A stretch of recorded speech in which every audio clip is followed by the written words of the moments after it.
ಜೀವನ ಮಾಡುವಾಗ ಏನಾಗುತ್ತೆ ಗೊತ್ತಾ, ಪಾಪಕ್ಕೆ ನಾವು ಕಳಂಕ ಇಲ್ಲದವರಾಗಿ ಜೀವನ ಮಾಡಬಹುದು.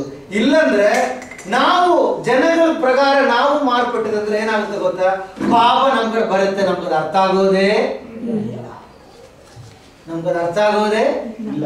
ನಾವು ಯಾವಾಗಲೂ ಸ್ಟ್ರಿಕ್ಟ್ ಆಗಿ ವಾಕ್ಯ ಹೇಳಿದ್ರೆ ಅದ್ರ ಪ್ರಕಾರ ನೋಡಿ ಹೋಗುವಾಗ ಒಂದು ವಿಷಯ ಬರೋ ಕರೆಕ್ಟ್ ಗೊತ್ತಾಗುತ್ತೆ, ಇಲ್ಲಂದ್ರೆ ಗೊತ್ತಾಗೋದೇ ಇಲ್ಲ.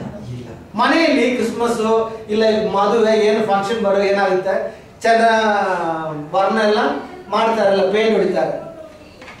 ಜಸ್ಟ್ 1, 2, 3 1 ವಾರ ಒಳಗಡೆ ನೋಡಿ ಎಲ್ಲಿಯಾದ್ರೂ ಸ್ವಲ್ಪ ಒಂದು ಕೊಳ ಬಂದಿದ್ರೆ ಅರ್ಥ ಆಗುತ್ತೆ. ಈಗ ನೋಡಿದ್ರ ಆ ಹುಡುಗ ಬಂದು ಕೈ ಹಾಕಿದ್ರು ನೋಡಿ, ಆ ಬೆರಳೆಲ್ಲ ಹಚ್ಚಾಗುತ್ತೆ. ಅಯ್ಯೋ ಏನಪ್ಪ ಆಯ್ತು. ಇನ್ನು 1 ತಿಂಗಳು ಬಿಟ್ಟು ನೋಡಿ, 1 ಬೆರಳು ಕರೆಕ್ಟಾಗಿ ಗೊತ್ತಾಯ್ತು.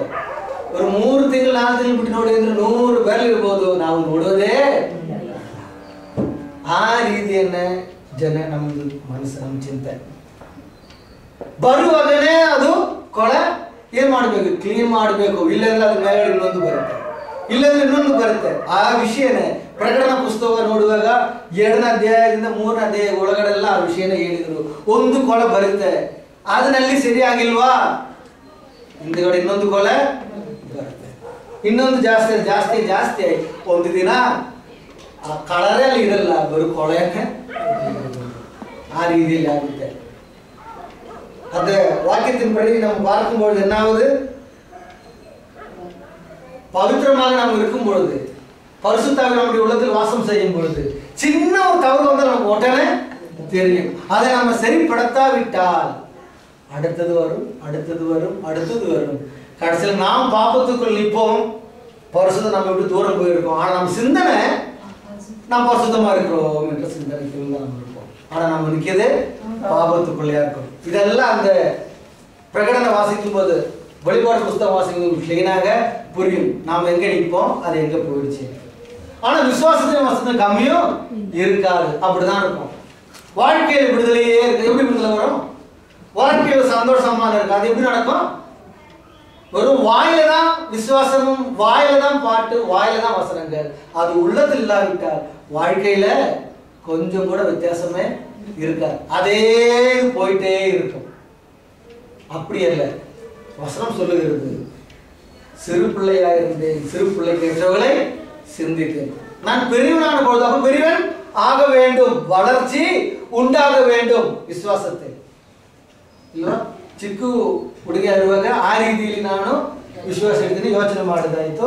ಆಗ ಈಗ ನಾನು ದೊಡ್ಡವನಾಯಿತು, ಚಿಕ್ಕ ವಿಷಯಗಳೆಲ್ಲ ಬಿಡಬೇಕು. ಆಗ ದೊಡ್ಡವನಂದ್ರೆ ನಾವು ಬೆಳವಣಿಗೆಯಲ್ಲಿ ಬರಬೇಕು. ಬೆಳವಣಿಗೆ ಬರಬೇಕೆಂದ್ರೆ ಹೃದಯದಲ್ಲಿ ನಾವು ಓದುವ ವಾಕ್ಯ ಬಗ್ಗೆ, ಕೇಳುವ ವಾಕ್ಯ ಬಗ್ಗೆ, ಹಾಡುವ ಹಾಡು ಬಗ್ಗೆ ಒಂದು ಚಿಂತೆ ನಮಗೆ ಇರಬೇಕು. ವಿಶ್ವಾಸ ಚಿಂತೆ ಹಾಡೆಲ್ಲ ಚರ್ಚ್ನಲ್ಲಿ ಬರುವಾಗ ಮಾತ್ರ, ಅದು ಬಿಟ್ಟು ಹೋಗಿದ್ರೆ ವಿಷಯನೇ ಇಲ್ಲ. ಮತ್ತೆ ಚಿಂತೆ ಯಾವಾಗ ಬರುವುದು? ನೆಕ್ಸ್ಟ್ ವಾರ ಚರ್ಚಿಗೆ ಹೋಗುವಾಗ. ಇಲ್ಲಂದ್ರೆ ಚಿಂತೆನೇ ಬರಲ್ಲ, ಆ ಥರ ಇಲ್ಲ. ಯಾವಾಗಲೂ ಅವ್ರ ಚಿಂತೆಯಲ್ಲಿ ಇರಬೇಕಾಯ್ತು. ಆವಾಗ ನೋಡಿ ನಾವು ಕಬಡ ಇಲ್ಲದ ಜೀವನ ನಾವು ಮಾಡಬಹುದು. ಇನ್ನೊಂದು ಯಾಕೆಂದ್ರೆ ನಮ್ಮ மனசாட்சி நமக்கு சாட்சி கொடுக்கும், நம்முடைய மனசாட்சி நமக்கு சாட்சி கொடுக்கும் என்றுதான் அந்த வசனம் அங்கு சொல்லுகிறது. இன்னொரு வசனம் சங்கீதம் 116 அதிகாரம் 6வது வசனம், ಕೀರ್ತನೆಗಳು 116 6ನೇ ವಾಕ್ಯ. ಸಂಗೀதம் 116 6வது வசனம். கர்த்தர் கபடற்றவர்களை காக்கிறார். கர்த்தர் யாரை காக்கிறார்? கபடற்றவர்களை காக்கிறார். நான் மெலிந்து போனேன், நான் மெலிந்து போனேன், அவர் என்னை ரட்சித்தார், அவர் என்னை ரட்சித்தார். அப்ப பாருங்க, கர்த்தர் காக்கிறது யாரை? கபடற்றவரை காக்கிறார். இப்படி நான் கபடற்றவனாக இந்த உலகத்தில் வாழும் பொழுது நான் என்ன ஆயிட்டேன்? மெலிந்து போனேன். ஏன்? கபடு செய்கிறவர்கள் என்னை மேற்கொண்டு இருக்கிறார்கள். நானும் தேவனே தேவனே சொல்லிட்டு இருக்கிறேன். ஆனா கடைசியில விஷயம் என்னாச்சு? கர்த்தர் என்னை, அப்ப கர்த்தர் என்னை ரட்சித்தார் என்றால் அதுக்கு அர்த்தம் என்ன? அவர்களுடைய எது என்ன? என்னை ஜெயிச்சிருந்தவங்களுடைய கபடி செய்கிறவங்களுடைய கதி என்ன? அதோ கதிக்குள்ள போயிட்டாங்க. அப்ப கபடிக்குள் நாம் வாழும்போது கொஞ்சம் கஷ்டம், கஷ்டம் இல்லாம நல்லபடியா வாழ்ற சிந்தனை நமக்குள் வரும். ஏன்? கபடியில் அநேகர் நல்லபடியா வாழ்கிறார்கள். கபடற்ற நமக்கு மெலிந்த வாழ்க்கை. புரியுதுங்களா? நமக்கு என்ன வாழ்க்கை? மெலிந்த ஒரு வாழ்க்கை. ஆனால் என்றைக்குமே இல்லை, ஒரு நாள் தேவன் என்னை அவர்கள் முன்னாடி ரட்சிப்பார். அப்ப என்னை ரட்சித்தார் என்றால் அதுக்கு அர்த்தமே அவர்களை தேவன் தோற்கடிக்கும்படி செய்தார். அவகதி அதோகதியாச்சு. ஏன்? அவர்கள் கபடை நம்பி வாழ்ந்தார்கள். கொஞ்ச நாளைக்கு அவர்களுக்கு வாழ்க்கையில சுகமெல்லாம் இருந்தது, எனக்கோ பாடு இருந்தது. ஏன்? நான் உண்மைக்காக நிக்கிறதுனால எனக்கு பாடு. அதுதான் அந்த சங்கீதக்காரன் சொல்லுகிறார். ஆனால் கவலைப்பட வேண்டிய அவசியம் இல்லை. திடன் கொள்ளுங்கள். கர்த்தர் சொன்னார்ல, என்னை விசுவாசிக்கிறவர்களுக்கு உலகத்தில் என்ன உண்டு? உபத்திரவம் உண்டு. ஏன் உபத்திரவம்? நாம் கபடி இல்லாமல் வாழ்கிறதுனால, நாம் கர்த்தரை சார்ந்து ஜீவிக்கிறதுனால நமக்கு உபத்திரவம் உண்டு. ஆனால் என்ன சொல்றார்? கவலைப்படாதீர்கள், உலகத்தை. அப்ப அவங்களால ஜெயிக்க முடியாது, உங்களால ஜெயிக்க முடியும். தைரியமா இருங்க. அது ஒரே நாள் நடக்கிற விஷயம் அல்ல. நம்ம ஒலிம்பிக்லயோ மற்ற கேம்ஸ்லயோ அந்த கோல்டு மெடல் வாங்கும் போது ரொம்ப சந்தோஷம். ஐயோ, இந்தியாவுக்கு கோல்டு மெடல் இல்லைன்னா அது இல்லை. ஆனால் அந்த மெடல் வாங்குறதுக்கு அந்த அத்லெட், அந்த ஆட்டக்காரன் எத்தனை வருஷம் அவன் ட்ரைனிங் எடுத்திருக்கிறான். சிலவர்கள் சில சாப்பாடு சாப்பிடக்கூடாது, பாடி குண்டாகக்கூடாது, எக்ஸசைஸ் அந்த மாதிரி பண்ணணும், நல்லா தூங்கக்கூடாது, 4 மணிக்கு எழுந்திருக்கணும், 20 கிலோமீட்டர் ஓடணும், வரணும், போட்டு டைட் ட்ரைனிங் கொடுத்த பிறகு அந்த மெடல் கிடைக்கிது. ஆனால் அதே நேரத்தில் அவர்கள் ஓடும் பொழுது நம்ம எல்லாம் தூங்கணும். அவர்கள் சிலதெல்லாம் சாப்பிடாம இருக்கிற நம்ம நல்லா வயிறு ரொப்பி இஷ்டத்துக்கு சாப்பிட்டோம். ஆனால் மெடல் கிடைச்சதா நமக்கு? அவனுக்கு ஒரு தான் மெடல் கிடைச்சது. அதே போலதான் விசுவாச வாழ்க்கையில் கபடற்று வாழும் பொழுது அநேக பாடுகளுக்கு நாம் மெலிந்து போவோம்.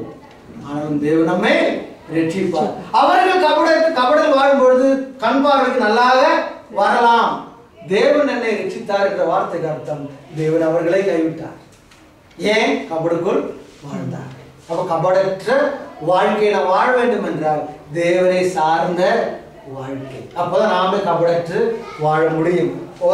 ಸಂಗೀತ 100 ಕೀರ್ತನ 116 ಕರ್ತನು ಸಾಧು ಜನರನ್ನು ಕಾಪಾಡುತ್ತಾನೆ.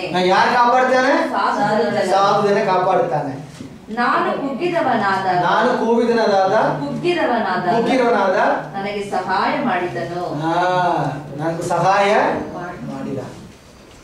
ಅರ್ಥ ಆಯ್ತಾ? குக்கிதானன்ற தகிர் கொடுப்பது, அதான் மெலிந்திருக்கும் பொழுது. புரியுதுங்களா? மெலிந்திருக்கும் பொழுது தேவன் நம்மை காப்பாற்றுகிறார். தேவன் நம்ம காப்பாற்றுட்டாங்க. அதனாலதான் வசனம் சொல்லுகிறார். ಅದಕ್ಕೆ ವಾಕ್ಯದಲ್ಲಿ ಹೇಳಿದ್ದಾರೆ, ತಾನಾಗಿ ತಗ್ಗಿಸಿಕೊಳ್ಳುವನು ಏನು ಮಾಡ್ತಾ ಇರ್ತಾರೆ? ಹೆಚ್ಚಿಸಲ್ಪಡ್ತಾನೆ. ಅರ್ಥ ಆಗುತ್ತಾ? ಆಗ ತಾನಾಗಿ ಹೆಚ್ಚಲ್ಪಡುವನು ಏನಾಗುತ್ತೆ? ಹೆಚ್ಚಿಸಲ್ಪಡುವನು ಆಟೋಮೇಟಿಕ್ ಕೆಳಗಡೆ ಹೋಗ್ತಾನೆ, ತಗ್ಗಿಸ್ತಾನೆ. ದೇವರು ಮಾಡ್ತಾರೆ ವಿಷಯ. ಅದು ಒಂದು ದಿನದಲ್ಲಿ ಆಗುವ ವಿಷಯ ಅಲ್ಲ. ಅದಕ್ಕೆ ನಾ ಹೇಳಿದ್ರು, ಈ ಒಲಿಂಪಿಕ್ನಲ್ಲಿ ಮೆಡಲ್ ಸಿಕ್ಕುವಾಗ ಎಲ್ಲಾರು ತುಂಬಾ ಸಂತೋಷ. ಆಗ ಆ ವ್ಯಕ್ತಿ ಮೆಡಲ್ ಸಿಗ್ಬೇಕೆಂದ್ರೆ ಎಷ್ಟು ಟ್ರೈನಿಂಗ್ ಮಾಡಿದ್ದಾರೆ ಅದು ನಮ್ಗೆಲ್ಲರಿಗೂ ಯೋಚನೆ ಮಾಡಬೇಕು. ಆ ರೀತಿಯಲ್ಲಿ ನಾವು ವಿಶ್ವಾಸದಲ್ಲಿ ಟ್ರೈನಿಂಗ್ ಮಾಡಬೇಕು. ತುಂಬಾ ಅಡ್ಡ ಬರ್ಬೋದು, ಇಲ್ಲಾಂದ್ರಲ್ಲ. ಆಗ ಅಡ್ಡೆಲ್ಲ ಬಿಟ್ಟು ಬೆಳಗಡೆ ತಿಳಿತಾನೆ, ಓಡ್ತಾನೆ, ಬರ್ತಾನೆ, ಎಲ್ಲ ಊಟ ಮಾಡೋಕ್ಕಾಗಲ್ಲ. ಈ ವಿಷಯದಲ್ಲಿ ಊಟ ಮಾಡಬಹುದು, ತುಂಬಾ ನೀರು ಕುಡಿಯೋಕ್ಕಾಗಲ್ಲ. ಯಾಕೆಂದ್ರೆ ಶರೀರ ತುಂಬಾ ದಬ್ಬಕ್ಕೆ ಬರಬಾರದು. ಅರ್ಥ ಆಯ್ತಾ? ಈ ರೀತಿಯೆಲ್ಲ ನಾವು ನೋಡಬೇಕು. ಆಗ ಒಂದಿನ ಏನು ಸಿಗುತ್ತ ಅವನಿಗೆ ಮೆಡಲ್, ಮತ್ತೆ ಅವ್ರಿಗೆ ಸಿಕ್ಕೋದೇ.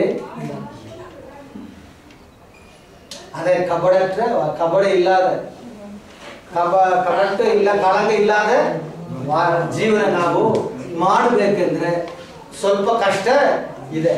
ಹಾಗೆ ನಿರಂತರವಾಗಿ ಶಾಶ್ವತವಾಗಿ ಇದು ಕಷ್ಟ ಅಲ್ಲ, ನಿತ್ಯವಾಗಿ ಕಷ್ಟ ಇಲ್ಲ, ಸ್ವಲ್ಪ ದಿನನೇ ಆ ಕಷ್ಟ. ಆಮೇಲೆ ರಕ್ಷಣೆ ಯಾರಿಗೆ?